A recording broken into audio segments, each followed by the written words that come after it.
Amém. A paz do Senhor, meus irmãos. É um prazer imenso estar aqui, poder compartilhar a palavra de Deus com você e parabenizar essa igreja e essa união de homens.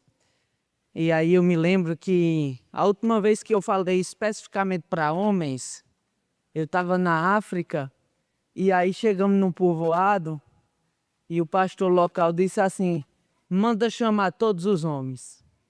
E aí chega gente que passou por guerra, soldado que venceu na guerra.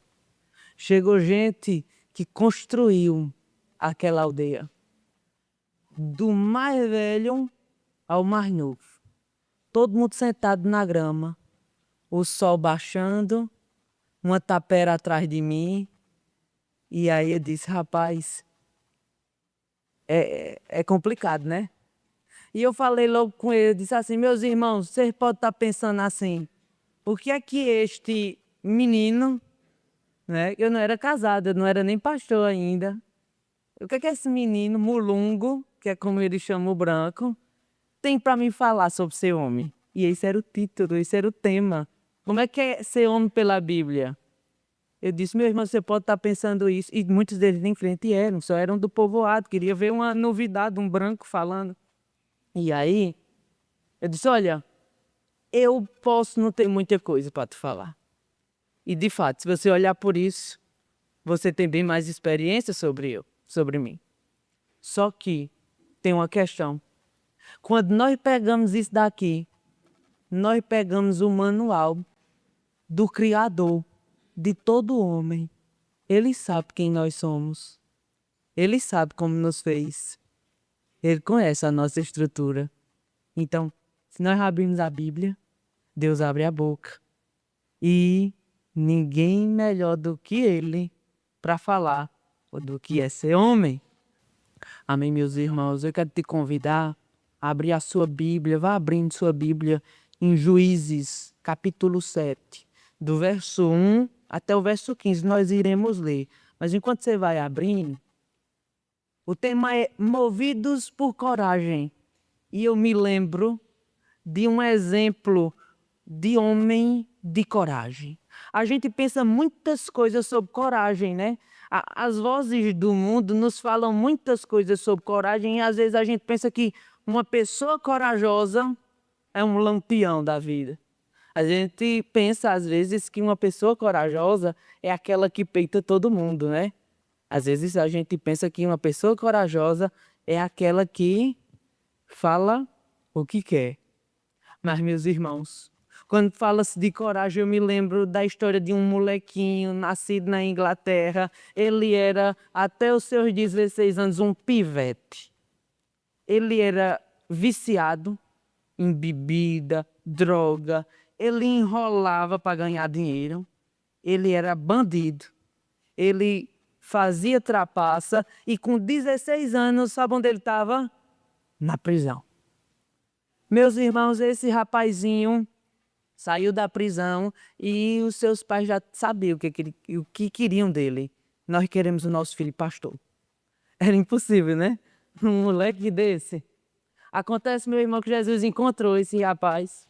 Jesus transformou ele num grande homem de fé e chamou para o ministério mesmo. Assim como pediam os seus pais. Mas quando ele, formado, achando que ia abalar na obra missionária, se inscreve na missão e recebe um grande reprovado. Sabe por quê? A saúde dele era fraca demais. Não tem condição da gente te mandar para o outro lado do mundo. Você é muito franzino. Você tem muito problema de saúde. Foi o que disseram. Ele ficou triste, mas na sua cidade, como pastor local, ele percebeu que algumas coisas estavam acontecendo. Era a época de revolução industrial. Então o povo estava tudo entrando nas fábricas. Os pais morriam, a mãe morria, os meninos ficavam órfãos e levavam a mesma vida que ele levou algum dia. Milhares de crianças no meio da rua, roubando, enganando e viciadas. Ele leu na Bíblia o seguinte, lá no Salmo, que diz: Deus é o pai dos órfãos. Bem, se Deus é o pai dos órfãos, eu que sou filho de Deus tenho que fazer alguma coisa. Começou a botar menino dentro de casa, e mais um menino, e mais um menino. De repente a casa não cabia mais.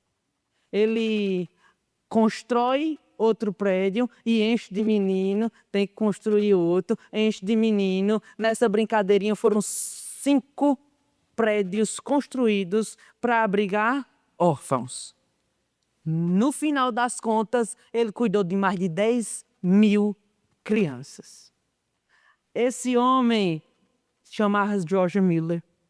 E ele entendeu o chamado de Deus e com coragem deu a cara a tapa. É um homem corajoso demais. A gente tem medo de alimentar 5 meninos, imagine 10.000. Ele tinha coragem, escutou o chamado de Deus e foi. Mas, meu irmão, não parava por aí. Sabe por quê? Ele se comprometeu o seguinte: se Deus é que é o pai dos órfãos, é Deus que tem que mandar a comida deles. Eu não vou pedir nada a ninguém.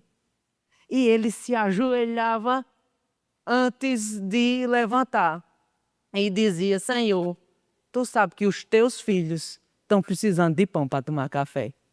A merendeira chegava e dizia: mas não tem não. Bota os meninos na mesa, vamos orar pelo pão. E misteriosamente o pão chegava na porta deles. O padeiro dizia: a carroça quebrou, os pães não venderam, nós não queremos que estrague, receba pelo amor de Deus. Às vezes ele precisava de dinheiro exato e aquela quantia chegava. Meus irmãos, o George Miller às vezes precisava de roupa de frio para esquentar todo mundo no frio da Inglaterra, e as roupas chegavam. Meu irmão, mas tudo isso, coragem, fé, determinação, era nutrido. Sabe por quê? Ele tinha um caderninho. E nesse caderno foram registradas 50.000 orações respondidas, tirando as que foram negadas por Deus. Meu irmão, esse homem leu a Bíblia, sabe quantas vezes? 200 vezes. E 50 delas foram de joelhos. A Bíblia inteira. Meu irmão, esse homem teve uma vez que a rainha Vitória chegou na porta dele. Ela queria ver o que estava acontecendo. E sabe o que é que ele disse? Quando a secretária, a funcionária foi lá dizer: a rainha está aqui. Ele disse: pois manda ela esperar que eu estou falando com o Rei dos Reis. Aleluia. Meus irmãos, esse homem tinha uma fé, mas uma fé inabalável. Ele tinha coragem diante dos homens, tinha coragem diante de Deus, tinha coragem, era movido por coragem. Mas sabe o que isso me faz pensar? É que ser corajoso não é necessariamente ser forte, né? Pense, ele foi rejeitado para ser missionário. Meu irmão, ser corajoso não é ser superpoderoso, não é tudo que a gente pensa. Ser corajoso é ter uma fé inabalável diante das circunstâncias, diante dos homens, diante do próprio Deus. E é exatamente isso que a gente vai ver nesse texto. Um homem como George Miller, que teve que tratar com milhares, não como George Miller, mas que teve coragem de continuar na visão que Deus dava, apesar de tudo. Vamos ler o que é que diz a palavra do Senhor em Juízes 7, do 1 ao 15.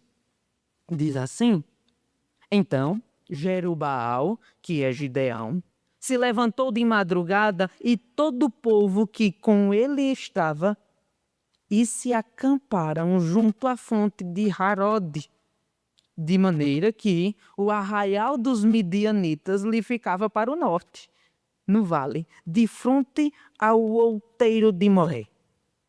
Disse o Senhor a Gideão: é demais o povo que está contigo, para eu entregar os midianitas nas suas mãos. Israel poderia se gloriar contra mim, dizendo: a minha própria mão me livrou. Apregou-a, pois, aos ouvidos do povo, dizendo: quem for tímido e medroso, volte, e retire-se da região montanhosa de Gileade. Então voltaram do povo 22.000, e 10 ficaram. 10.000.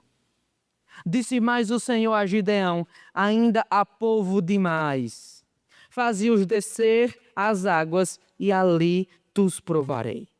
Aquele de quem eu disser, este irá contigo, esse contigo irá. Porém, todo aquele que eu disser, este não irá contigo, esse não irá. Fez Gideão descer os homens às águas. Então o Senhor lhe disse: todo que lamber água com a língua, como faz o cão, exporás à parte. Como também todo aquele que se abaixar de joelhos a beber. Foi o número dos que lamberam, levando a mão à boca, 300 homens. E todo o restante do povo se baixou de joelhos a beber a água. Então disse o Senhor a Gideão: com estes 300 homens que lamberam a água, eu vos livrarei. E entregarei os midianitas nas tuas mãos, pelo que a outra gente toda se retire, cada um para o seu lugar.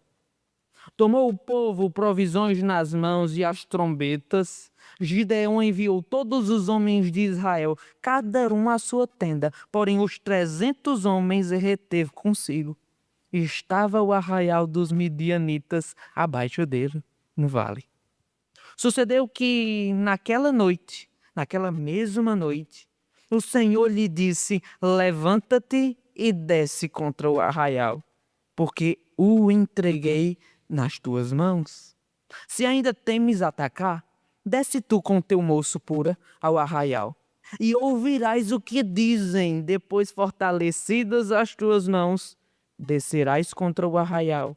Então desceu ele com seu moço pura até a vanguarda do arraial. Os midianitas, os amalequitas e todos os povos do Oriente cobriam o vale como gafanhotos em multidão. E era os seus camelos em multidão inumerável, como a areia que há na praia do mar. Chegando, pois, Gideão, eis que certo homem estava contando um sonho ao seu companheiro e disse: tive um sonho. Eis que um pão de cevada rodava contra o arraial dos midianitas e deu de encontro à tenda do comandante, de maneira que esta caiu e se virou de cima para baixo e ficou assim estendida. Respondeu-lhe o companheiro e disse: não é isto outra coisa, senão a espada de Gideão, filho de Joás, homem israelita. Nas mãos dele, Deus entregou os midianitas e todo esse arraial. Tendo ouvido Gideão contar este sonho e o seu significado, adorou.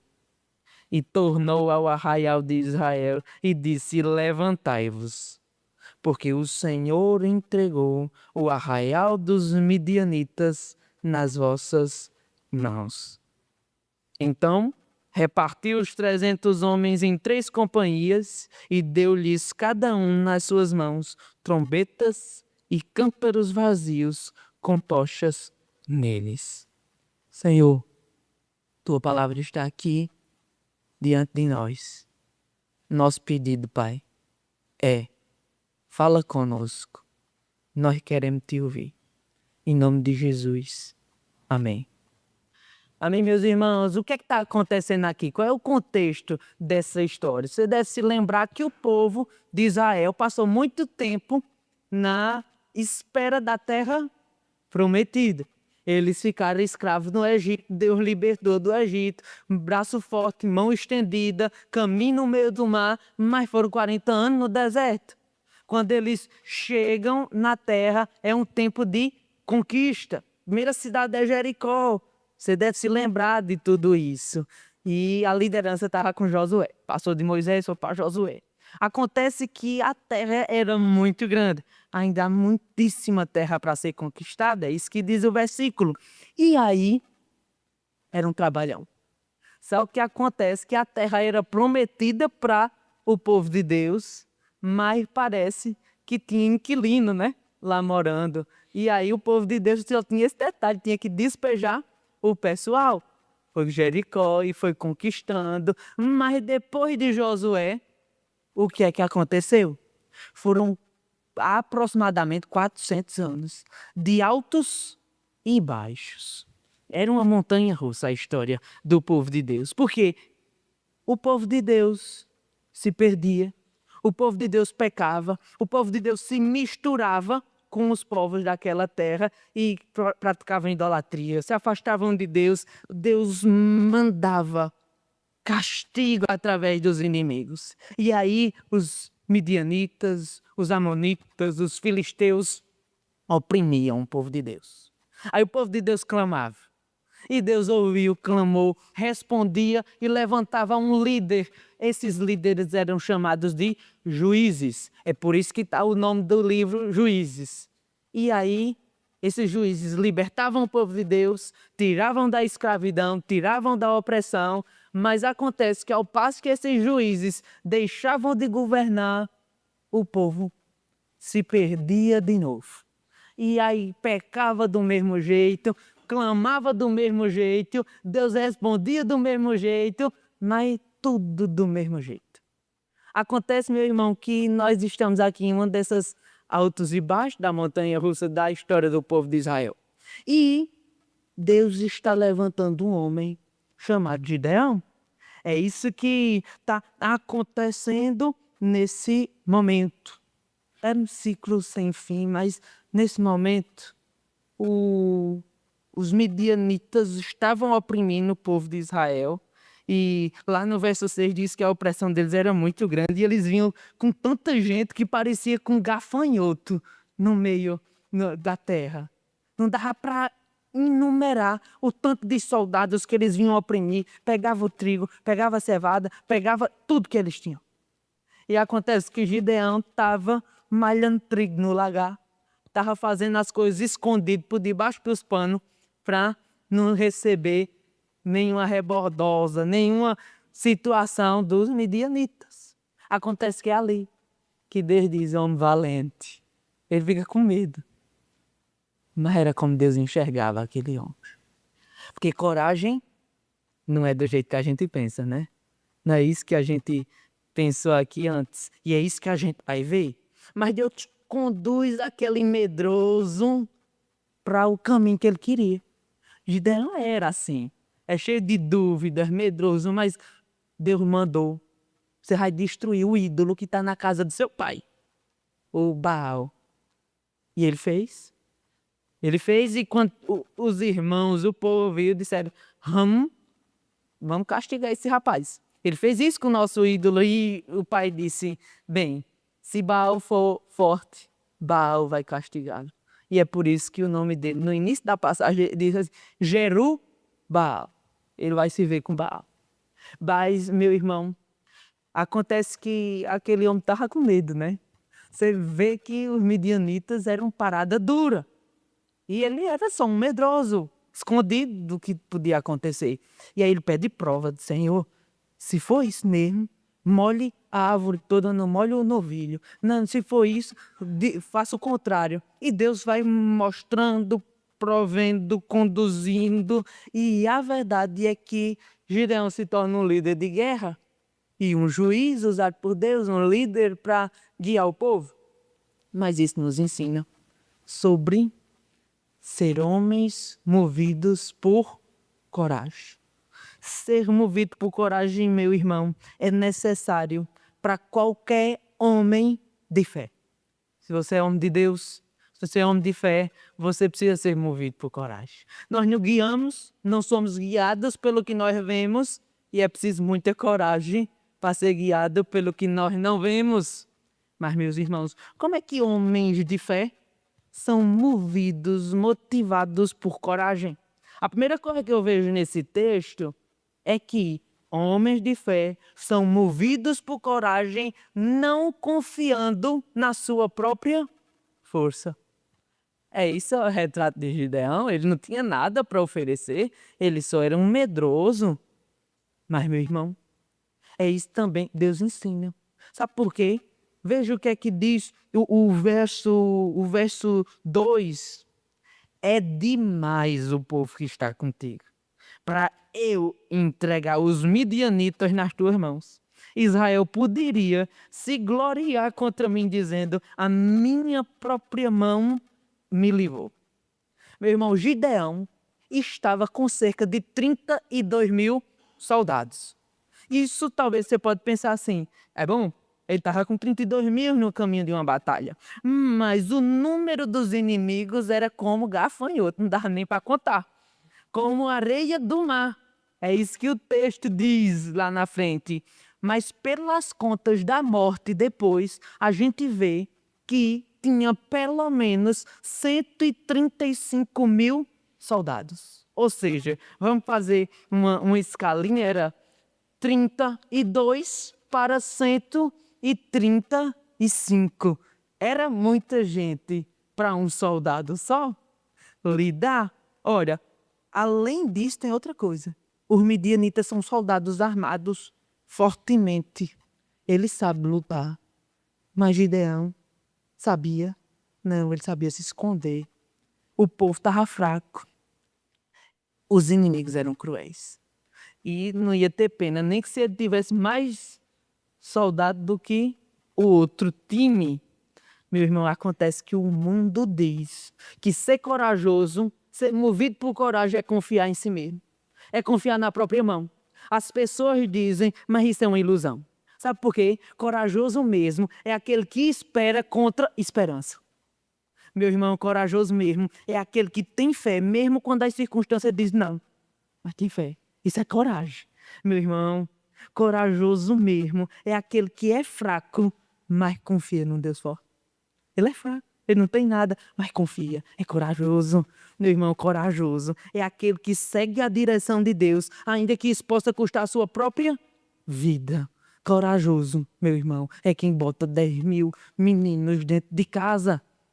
Meu irmão, corajoso. E eu nunca vi nada mais corajoso do que isso. Você pegar sua mulher, você pegar seus meninos, ir para a África, morar lá, viver lá e pregar o evangelho. Isso é coragem. Mas não.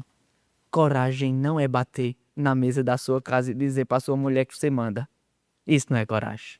Coragem não é você arrumar briga no trânsito. Coragem não é confiar na sua própria inteligência, na sua própria sabedoria. Não, meu irmão. Deus falou para Gideão, vocês vão vencer. Mas até tem muita gente. Tudo isso faz entender que eles já não estavam confiando. Só o fato deles estarem indo para a batalha, se dispondo, eles já não estavam confiando na força deles mesmos. Mas pode ser que eles confiassem. Se a gente faz 32 mil para 135, significa que a luta ia ser de 1 para 5, pelo menos. Ou seja, cada soldado podia matar 5. Mas o que Deus está dizendo é o seguinte. Bem, lá na frente vocês podem dizer, eu fui muito bom. Fui muito raçudo. Fui corajoso porque eu matei 5. Eu matei foi 10. Foi os 5 meus e 5 de outro que estava meio balançado. Poderia acontecer isso. Porque de 1 para 5 é desleal. De 1 para 5 é difícil, mas também não é impossível. Teve outras guerras que a pessoa venceu, de 1 para 5. Agora, é por isso que Deus diz assim, é demais o povo que está contigo. Olha, vocês podem se confiar. Manda voltar. Manda voltar os covardes e medrosos. Quem tiver com medo, quem tiver com covardia, quem não está confiando, ou melhor, quem está confiando muito em si e perde a visão de Deus, do Deus que serve, manda voltar.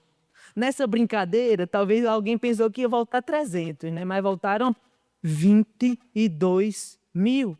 Só ficou 10. Foi muita gente que foi embora. Agora a proporção, que já era difícil de 1 para 5, fica de 1 para 14. É um soldado do lado do povo de Deus contra 14 midianitas. Bem, se o negócio já era difícil, agora o negócio é impossível. Não tem como vencer uma guerra assim. Eles não podiam confiar na própria força.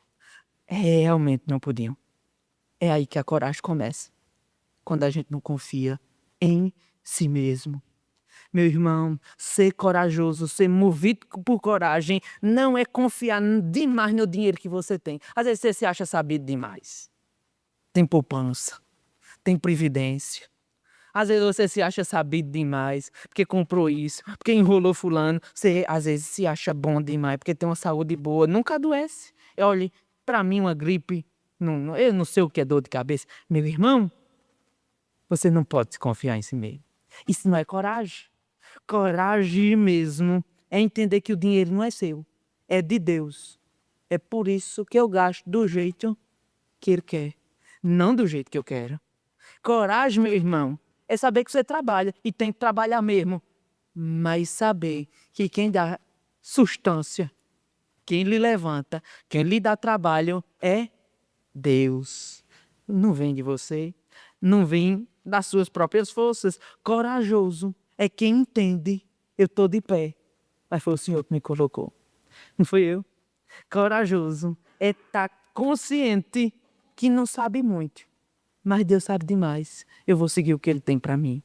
Meu irmão, corajoso não é sair arrumando briga, corajoso não é o queixudo, corajoso é quem escuta o chamado do Senhor e segue o que Ele tem para nós. Essa é exatamente a lógica da salvação. O evangelho não funciona na base do nosso próprio braço. É por isso que tem pessoas que dizem assim: pai, pastor, eu faço tanta caridade, eu ajudo tanto, eu faço isso de bom, nunca fumei, nunca bebi, nunca traí minha esposa, eu vou para o céu, não vou? Eu digo, talvez, se você não tem Jesus, vai para o inferno. É essa a resposta. Porque quando nós confiamos na nossa bondade, nós quebramos a cara. Porque a gente não tem tanta bondade assim. Meu irmão, nós somos salvos, não é porque nós confiamos em nós. E tem gente que fica intrigada, porque o crente diz assim: você tem certeza da salvação? Eu tenho. Aí assim, um comedor de feijão com farinha tem certeza da salvação? Nós temos. Mas nós não temos certeza porque nós confiamos em nós. Nós temos certeza porque nós confiamos em Jesus. Nós temos certeza é porque a gente diz: eu não presto mesmo não. Mas Jesus presta. Ele presta muito. Ele me prestou. Para ser homem de verdade, é necessário reconhecer que não é um homem bom, mas que precisa do homem perfeito para lhe fazer um novo homem. Meu irmão, e essa é a primeira coisa, a principal coisa para a gente ser movido por coragem. Não é confiar em si mesmo. Não é achar que o nosso braço vai sustentar a família. Não é achar que o nosso braço vai nos colocar de pé. Não é achar que o nosso braço nos vai levar para o céu. Ser homem é saber que não presta, mas que tem um homem que presta e que pode nos fazer um novo homem. Meu irmão, não tem como confiar na própria força para ser corajoso. Ser corajoso tem que saber que é fraco.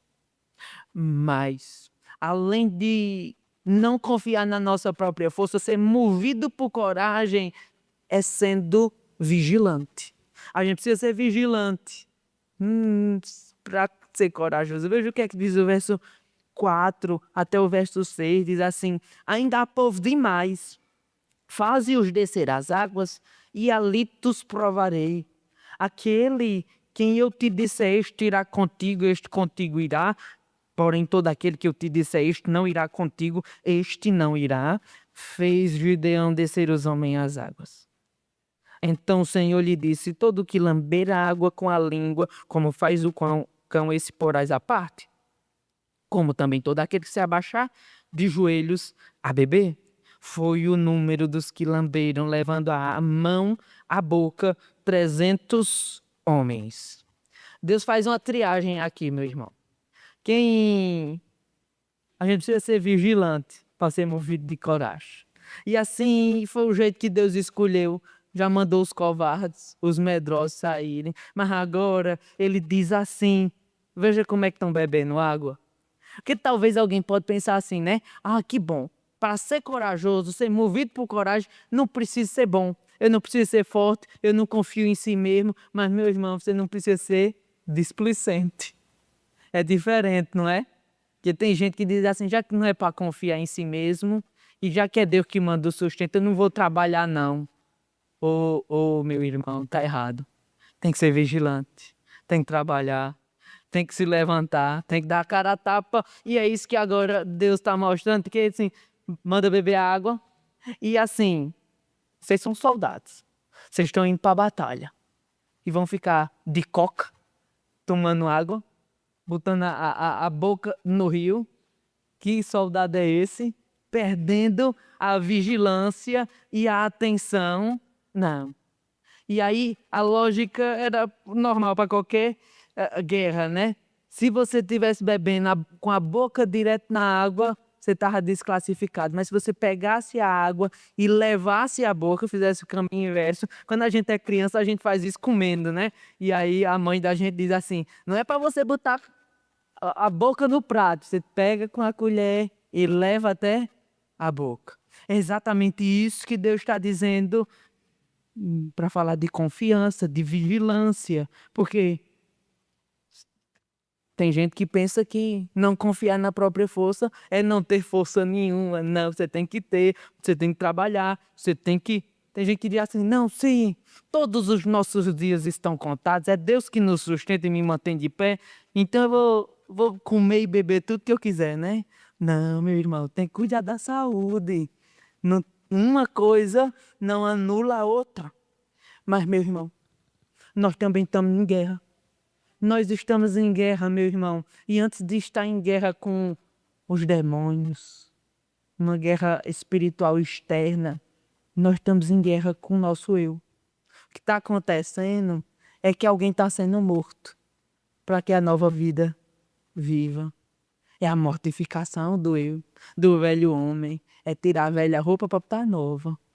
E enquanto a gente não tira toda a peça de roupa do corpo, fede, não fede, depois de um dia de serviço, é exatamente isso. Nós estamos em guerra e nós precisamos ser vigilantes. Nós precisamos ser vigilantes, então, contra o pecado. Homens movidos por coragem não são aqueles que se exibem como aqueles fortes, marombados, o que for. Homens movidos com coragem são os fortes contra imoralidade. São fortes contra adultério, pornografia, embriaguez, vício, movido por coragem. Tem que ter muita coragem para suportar todas essas coisas firmes. Não é confiando na própria força. É assim, se aparando em Deus. Mas, meu irmão, homem movido por coragem, talvez você possa se enquadrar naquelas pessoas e dizer, mas eu nunca fiz isso, nunca estive nessa situação, sou bom demais. Não é? Homens movidos por coragem também vigiam nas suas responsabilidades. Sabe por quê? Deus fez o homem. PPPP. Pai, pastor, provedor e protetor. Mas o que a gente vê hoje é uma crise em ser homem. Quanto mais ser homem de coragem. Se já é difícil encontrar homem, que dirá homem de coragem. O fato, meu irmão, é que a gente pensa que essas coisas estão simplesmente no mundo, porque... mas quanto de nós, dentro das nossas igrejas, dentro dos nossos oficiais, são bananas? E o que é ser banana? Não, só não, eu falo isso, eu falo aquilo, eu dou a última palavra lá em casa. Não é sobre isso, você está sendo pastor da sua casa? Ou quem chama para orar é sua esposa? Rapaz, se Deus nos fez pastor, não foi isso que ele deixou com Adão? Não foi a Adão que ele deu a ordem? Você não tem que comer disso. Adão, com a sua auxiliar, devia pastorear o coração dela. Meu irmão, todo homem foi chamado para ser pastor da sua casa. E nós precisamos entender que se você vem arrastado para a igreja pela sua mulher, você não é homem de coragem. Talvez você não é nem homem direito. É moleque. Sabe por quê? Não é líder espiritual. Não é pastor. É menino. Porque é menino que é levado, puxado, né? Que a mãe diz assim, vai, eu não quero, vai do mesmo jeito. Meu irmão, mas isso não é uma questão de ir à igreja ou não. A questão é, tem tempo de oração dentro de casa? Tem leitura da Bíblia com os meninos dentro de casa? Eu não entendo, tem gente que diz assim, eu não entendo, eu sempre mandei para a escola dominical, hoje os meninos estão tudo perdidos. Pois é, mas mandar para a escola dominical não substitui a pregação do evangelho dentro do lar. Quando o pai, quando o homem não é pastor, quer apontar para o embriagado, o adúltero, o viciado, é fácil. Mas ser homem com H dentro de casa, não. Meu irmão, Nós não podemos ser acomodados. Nós não podemos ser preguiçosos, que fica só esperando pela esposa. Também tem gente, né, que eu acho incrível isso. Como é que concebe no coração, na mente de um homem, ser assim, levado, conduzido, sustentado pela esposa. E fica tranquilo. E está tudo bem. E deixa por isso mesmo. Meu irmão, as esposas são auxiliares. Elas auxiliam em tudo. Não há necessidade, elas vão auxiliar provendo também. Não há necessidade, elas vão auxiliar pastoreando também. Isso é o normal. Mas não é a regra. Tem casos que as mulheres vão ter que prover. Quando você estiver doente, quem é que vai ter que correr atrás das coisas? É ela, né? Mas, meu irmão, o normal é que o homem seja o provedor. P. Não tem como você estar acomodado. Não tem como você estar encostado. Meu irmão, ser homem de coragem é homem que vigia. Sendo pai, sendo pastor, sendo provedor, sendo protetor. Meu irmão, por isso que a gente tem que vigiar. Por isso a gente tem que ser aqueles que bebem d'água, olhando para tudo, como foi, para vencer as guerras, ser movido por coragem. A gente não confia nas nossas forças, mas para vencer a guerra, ser movido por coragem, a gente tem que estar vigilante. Vigilante nas nossas atribuições, vigilante nos pecados espetaculares também, mas vigiam. Homens movidos por coragem, vigiam na liderança espiritual do lar. Homens movidos por coragem, vigiam nos relacionamentos do lar. Protetor. Você tem que proteger seu lar da rixa, do problema, da rachadura. Então, meu irmão, você tem que ser o primeiro a dar a cara a tapa e dizer qual é o problema que está acontecendo. O que é que eu fiz de errado? Me diga e a gente vai resolver. Não é ficar com aquela tromba esperando a mulher chegar para conversar e resolver a situação de casa. Não, os meninos arengaram, é você que tem que puxar a rédea. A mulher tá com problema, tá com lundum, é você que tem que chamar na maior, sentar na mesa e dizer qual é o problema. Homem que lidera é assim. E não tem espaço para homens que são não movidos por coragem na liderança espiritual da sua igreja, da sua casa. Meu irmão, quem tem que ver como os filhos estão andando e chamar para conversar não é a sua esposa, é você. É o homem, meu irmão. Mas se isso acontece na casa, vigia dentro de casa. Homem movido por coragem, vigia também dentro da igreja. Talvez você não concorde com isso, mas Deus deu muitas atribuições a todos os homens e mulheres. Todos os seus filhos, Deus deu muitos dons, talentos, obrigações e responsabilidades. Mas se tem um peso que Deus livrou os ombros das mulheres, foi da liderança dentro da igreja. Ele não deu essa preocupação para elas. Esse peso, liderar, pastorear, ajudar desta maneira, liderando o rebanho de Deus, é dos homens. Mas, meu irmão, certa vez lá na igreja, uma irmã se levantou e disse: pastor, eu quero pedir perdão. Eu fiz assim, fiz assado, não foi bom. Eu disse: tá certo, minha irmã, amém. Que bênção que você está reconhecendo isso, mas, meus irmãos, tem muito homem aqui de calça, e calça 40, que não tem coragem de fazer o que ela fez. Essa irmã está demonstrando coragem. Está demonstrando firmeza. Essa irmã está demonstrando vigilância. A gente precisa ser assim. É a gente que tem que puxar a locomotiva da igreja. É a gente que tem que vigiar, juntar, motivar, chamar. É por isso que a gente tem que se entristecer quando é difícil juntar homem. Sabe por quê? Se a liderança vai mal. Se o cabeça da casa vai mal, tudo desaba.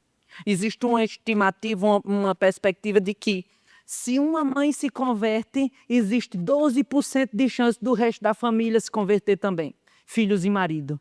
Mas se um pai se converte, existe 92% de chance da mulher e filhos se converterem também.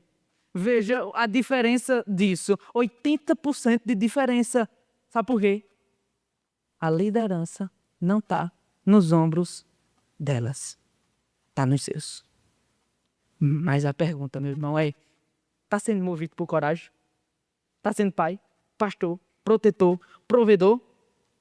Pelo contrário, nós somos chamados a ser corajosos, vigiando na oração, na palavra, na pregação do evangelho, no zelo, no serviço, no compromisso. É a gente. É o pessoal da calça.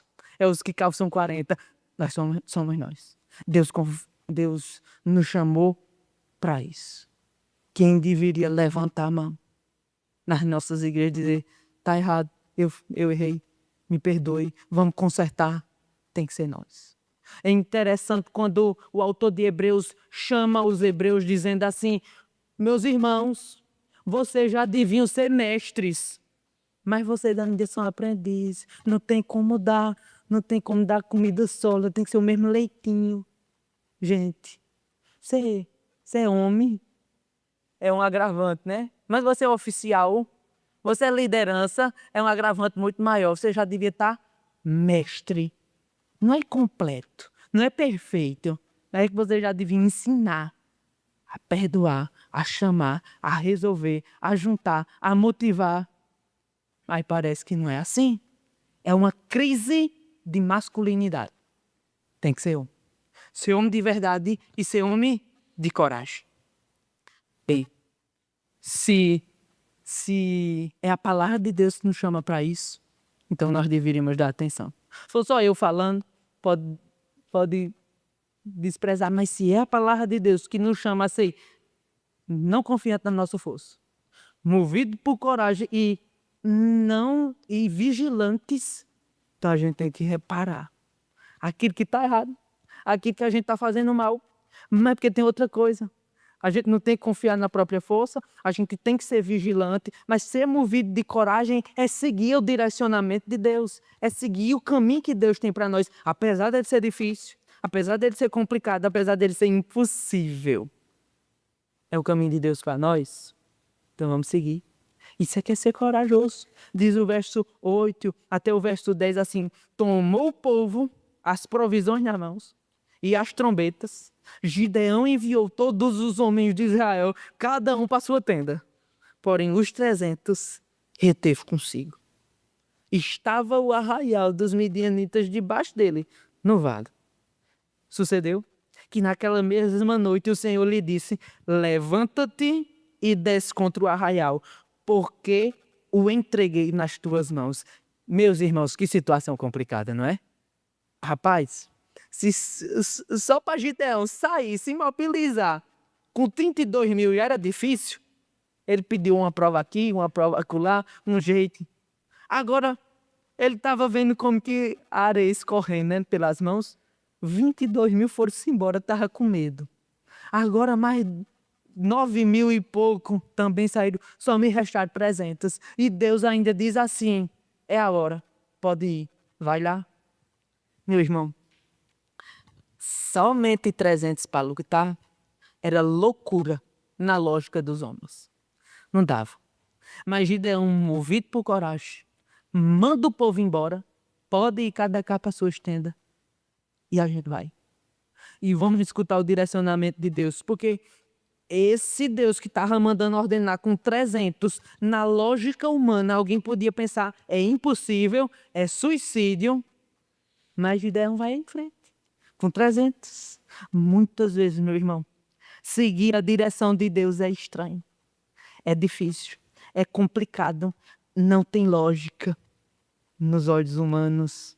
Às vezes, meu irmão, não vai depender muito das nossas capacidades, recursos, condições. Não é que isso é uma teologia da prosperidade. Eu vi um pastor dizendo assim: olhe, Se você tem um sonho que você consegue realizar, então é seu, não é de Deus. Aí quando é impossível, aí esse é de Deus. Não, isso não está na Bíblia. Às vezes Deus nos dá sonhos pequenos, às vezes Deus nos dá direcionamentos grandes que não dá para realizar. Bem, se a gente for por isso, e geralmente é por uma linha de dinheiro que esse pessoal prega, né? Olha, quando for para comprar um negócio que não cabe na sua casa, aí é de Deus. Assinado Serasa, SPC. Não, meu irmão, não é assim. Muitas vezes, seguir a direção de Deus, e às vezes é isso mesmo, não vai dar nas nossas condições. Seguir a direção de Deus, às vezes, não vai dar nas nossas capacidades. Seguir a direção de Deus não vai depender dos nossos sentimentos, dos nossos gostos. Seguir a direção de Deus é fazer o que tem que ser feito, querendo ou não, gostando ou não, doendo a quem doer. Meu irmão, é preciso ser muito homem, é preciso ser muito cheio de coragem para seguir a direção de Deus. Sabe por quê? Criança faz o que quer. Agora, homem faz o que tem que ser feito. Ora, eu lembro que lá no seminário, eu era o monitor dos rapazes. Eu no internato, então a gente vivia lá no seminário. Era como um quartel, tinha hora para acordar, hora para orar, hora para faxinar. Aí eu lembro que às vezes eu dizia assim: meus irmãos, amanhã o horário de se acordar é 6 da manhã. Ô rapaz, ô Gabriel, é tão cedo para acordar num sábado de 6 da manhã. A gente vai dormir de 11 horas da noite. Disse: não tem conversa, é 6 da manhã. Aí ele dizia assim: mas olhe, aí era muro com muro, né? O lado de lá das meninas, a corda é de 8, 9. Ele disse: se o irmão quiser, bota um açaí e pula o muro. Mas, homem não faz o que quer. Homem movido por coragem, homem movido por fé, homem movido por Deus, homem que segue a direção de Deus. Tem que levantar, vai levantar. Tem que trabalhar, vai trabalhar. Meu irmão, tem gente que fica pensando assim: não, deixa eu sentir um sentimento. Eu ainda não perdoei porque eu ainda não senti no meu coração. Não precisa não. Perdão não é sentimento. Perdão é promessa. Você promete que não vai passar mais na cara. Você promete que não vai mais trazer à tona. Você promete que não vai mais levar aquilo em conta. Prometeu, perdoou. Não precisa sentir no coração. É ordem, não é sentimento. Meu irmão, tem gente que diz assim: eu preciso sentir alguma coisa para eu amar fulano. Amor não é sentimento. Amor é decisão. Eu lembro que um pastor disse assim: eu estou determinado a amar essa igreja. Nada do que eles façam, nada do que eles digam, nada do que eles me impeçam de amar essa igreja. Estou determinado no meu coração. Meu irmão, tendo-os amado, amou-os até o fim. Foi isso que o Mestre fez por nós. Meu irmão, não depende de seguir a direção de Deus, do nosso sentimento, da nossa capacidade, do que a gente está sentindo. É preciso ter coragem. Senão, bota uma saia e pula o muro. Esse é o caminho. Menina que faz o que quer. Se vai assistir TV ou se gosta de brincar. Homem e homem de coragem. Faz o que precisa ser feito. Se é perdão, perdão. Se é amor, amor. Se é solução, solução. Se é trabalho, é trabalho. Meu irmão, hoje a gente escuta: o problema é esse. Eu deixei a esposa que eu não amava mais. Não amei mais, não amo mais não. Seguir a direção de Deus é colocar rumo na sua casa. Tem quem deixa a esposa e os filhos fazer o que querem. Meu irmão, é mais fácil deixar a mulher à vontade. É mais fácil deixar os filhos fazer o que quiser e levar boiado. Você não tem problema com o juiz, né? Não vai se indispor com ninguém. Não vai ter problema, mas seguir a direção de Deus. Muitas vezes é dizer: aqui não, assim não. Seguir a direção de Deus, meus irmãos, muitas vezes vai ser como Jó dizendo para sua esposa: como falas uma louca mulher? Cala a boca. Você não pode falar isso do Senhor. Você não pode blasfemar o nome de Deus. Meu irmão, isso é complicado. E homens covardes gostam de botar para debaixo do tapete. A mulher faz errado, os meninos fazem errado, mas minha paz vale mais. Não, meu irmão, sua paz não vale mais. Homem faz o que tem que fazer, isso é seguir a direção de Deus. Vai ser complicado. Chamar a sua esposa e dizer você está pecando, não fale isso. Vai ser complicado. Chamar os seus filhos e dizer você está errado. E por isso vai ser assim, assim e assado daqui para frente. É complicado. O menino faz birra, a mulher faz queixo, tem greve de tudo. É um problema. Mas quem tem que fazer, faz o que tem que ser feito. E o nosso dever como homem é instruir, é exortar, é corrigir. Meu irmão, alguém pode dizer, com os filhos até tudo bem. Mas com a esposa não tem nada a ver. Eu tenho que ensinar meus filhos. A esposa não tem a obrigação de ensinar, não. Mas não. O esposo tem a obrigação de ser o pastor. E lá em Efésios 5, do 25, diz assim: maridos, amai a vossa mulher como Cristo amou a igreja. E assim mesmo se entregou por ela para que a santificasse, tendo-a purificado por meio da lavagem de água pela palavra, para apresentar a si mesma igreja gloriosa, sem mácula, nem ruga, nem coisa semelhante, porém santa e sem defeito. Bem, se é para amar do jeito que Jesus amou, então tem uma recomendação aí. Amar, se entregar por ela, mas no último dia apresentar ela sem mancha, mácula ou defeito. Meu irmão, acontece que quem disciplina na casa de muitos é a mulher. Quem chama para o conserto, quem diz que isso é pecado, é a irmã. Não é o pastor da casa. Você queria um pastor desse na sua igreja? Não, né? Meu irmão, a gente precisa seguir a direção de Deus. Ainda que custe um pouco do nosso juízo. Ainda que custe um pouco do nosso conforto, do nosso querer. Nós precisamos fazer isso. Nós temos uma última coisa. Ser movido por coragem. É não confiar na força. É ser vigilante. É seguir a direção de Deus, o traço do Senhor, mas é também vencer a incredulidade, que ela vai bater na porta do coração. Veja o que é que diz.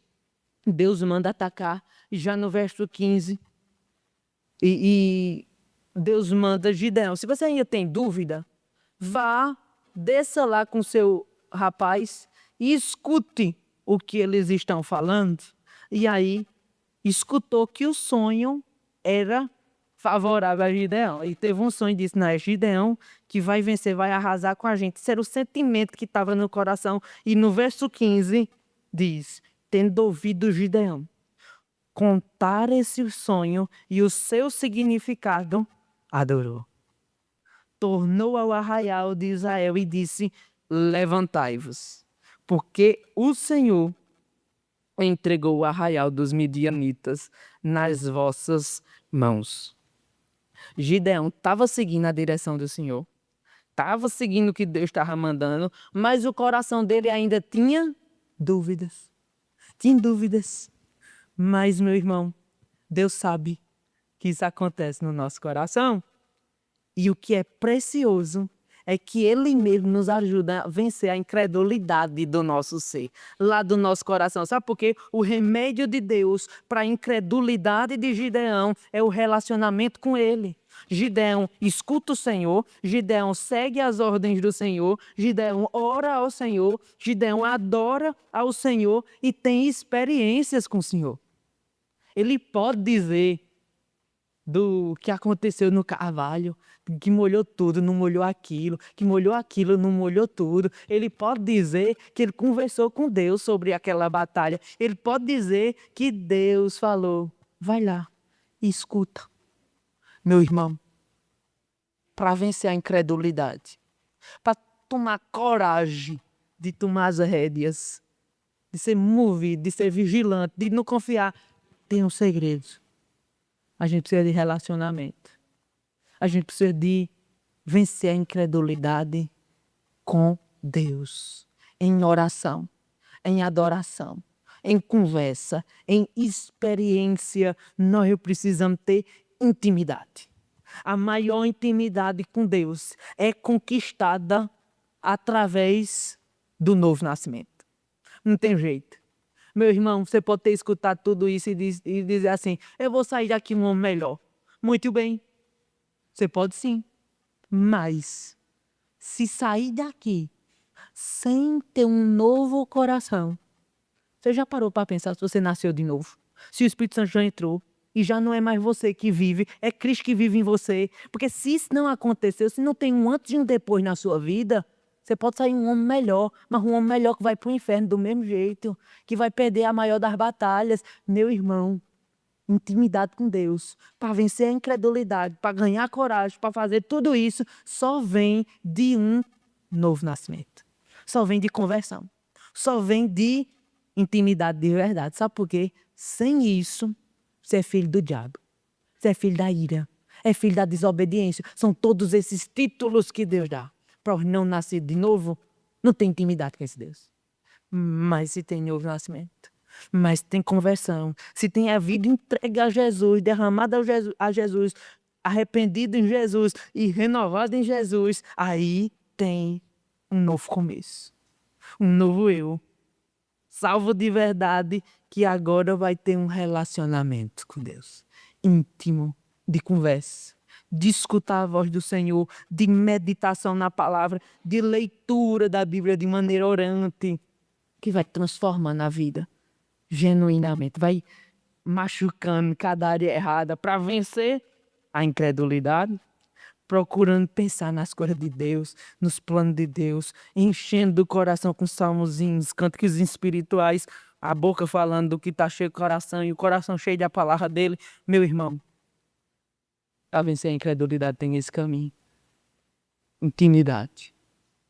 Mas isso faz da gente mais homem. Sabe por quê? O varão perfeito é aquele com quem nós nos relacionamos. O homem perfeito. De modo, meu irmão, que se você não tem sido o homem de coragem que deveria, vá até Cristo. Confesse os seus pecados. Apresente a Deus as suas falhas. Receba dele salvação. Mas, meu irmão, se você já é crente, você já é um novo homem, mas percebe que ainda está distante do padrão de Deus, vá até Cristo também e peça que Ele lhe dê mais dele. Homem cheio de coragem. Ele viu o peso da cruz e continuou firme. Não tem mais coragem do que Jesus. Meu irmão, não tem como a gente confiar na gente. A gente precisa ser vigilante. A gente precisa seguir a direção de Deus doendo como doer. E a gente precisa ter intimidade. Vencer a incredulidade. Para nós sermos os homens que Deus quer que nós sejamos. Movidos por coragem. E de um fraco, de um bandido, de um trapaceiro, de um renegado por saúde frágil. Deus fazia um homem que muda a vida de muita gente. Por coragem, dependência, leitura da palavra, generosidade, ajuda, zelo, trabalho, dedicação. Só tem isso. Só tem esse caminho. Movido por coragem. Vamos sair de hoje daqui pensando como Deus nos quer usar, em qual batalha Ele quer que nós travemos. Talvez você não vai achar tanto menino para botar dentro de casa. Mas vai ter muita coisa para ajeitar dentro da sua casa. Vai ter muita coisa para fazer dentro da sua igreja. Mas vai ter muita coisa boa que você vai poder enfrentar com coragem para a maior glória do nome dele. Vamos orar? Senhor nosso Deus, nosso Pai, nós queremos ser homens de verdade, homens como Tu. Pai, nós queremos ser movidos por coragem. A mesma coragem, Senhor, que fez Jesus descer dos céus, baixar até a cruz e levar o peso do nosso pecado. Deus, nós reconhecemos, nós estamos distante desse padrão. Pai, nós muitas vezes não somos vigilantes. Muitas vezes, Senhor, nós confiamos no nosso próprio braço e muitas vezes nós preferimos seguir a nossa direção, não a tua, Senhor. A incredulidade toma conta. Mas hoje, Deus, nós queremos te pedir para todo aquele que está aqui, não nasceu de novo, não se converteu de verdade. Deus, toca nesse coração. Faz com que hoje seja dia de salvação, Senhor. Faz nascer de novo. Mas, Pai, nós também te pedimos por nós que já nascemos de novo, mas estamos distantes do teu padrão. Nós perdemos as rédeas. Nós não somos aquele que o Senhor chamou para ser pai, pastor, protetor, provedor. Deus, nós vemos muitas falhas.